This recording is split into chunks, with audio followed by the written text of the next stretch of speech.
চলো তোমার সাথে আমলকি আচার শেয়ার করি। প্রথমেই আমি মশলাগুলো দেখালাম, এই পর্যায়ে আমি আমলকিটা সিদ্ধ করে নিয়েছি। এখন প্যানে সেই মশলাগুলো দিয়ে দেবো। এতে আছে পাঁচফোড়ন, শুকনো মরিচ, মেথি, কালো জিরা, কয়টা লবঙ্গ। এটা সুন্দর করে ঢাকা হয়ে গেলে সাইডে আমি রেখে দেবো। এরপর প্যানে আমি সামান্য পরিমাণ তেল দিয়ে নেব। তেলটা হালকা গরম হয়ে গেলে এটা আমি দুইটা তেজপাতা কেটে দিয়ে দেবো। তেজপাতাটা একটু ভাজা হয়ে গেলে এখানে আমি দুইটা শুকনো মরিচ ভেঙে দিয়ে দেবো।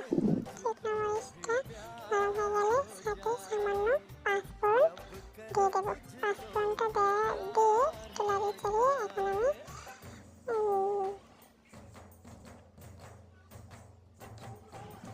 আমলকিটা দিয়ে দেবো। আমলকিটা দিয়ে নাড়িয়ে নেব।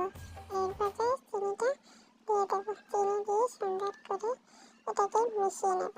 ভালো করে মিশিয়ে চিনিটা সবটা গায়ে ঢুকে যায়। তারপর ঢাকনা দিয়ে ঢেকে দেবো। এখন দেখুন কত সুন্দর জল ছেড়ে দিয়েছে। এটা চিনি থেকে ভালো করে ছেড়ে ওটার ভিতরে সবটা ঢুকে যাবে। লবণ দিয়ে দিয়েছি সামান্য একটু পরিমাণের, সামান্য একটু শুকনোটা মরিচ দিয়ে দিয়েছি। এখন ভালো করে মিশিয়ে নেব যাতে এটার ভিতরে সুন্দর করে সব কিছু ঢুকে যায়। এখন আমি ভাজা মশলা বেটে নিয়েছি, সেটা থেকে সামান্য পরিমাণ ভাজা মশলা দিয়ে এটাকে ভালো করে নেড়েছে। এখন আর যেটুকু ছিল মশলা সবটা দিয়ে দেবো। সবটা দিয়ে ভালো করে নেড়ে ছেড়ে মাখিয়ে নেব। এটা ভালো একদম গায়ে গায়ে শুকিয়ে আসছে। শেষ পর্যায়ে এটাকে আমি সুন্দর করে করে নিয়েছি। এখন দেখতেই পাচ্ছেন কত লোভনীয় হয়েছে, আকর্ষণীয় দেখতে লাগছে।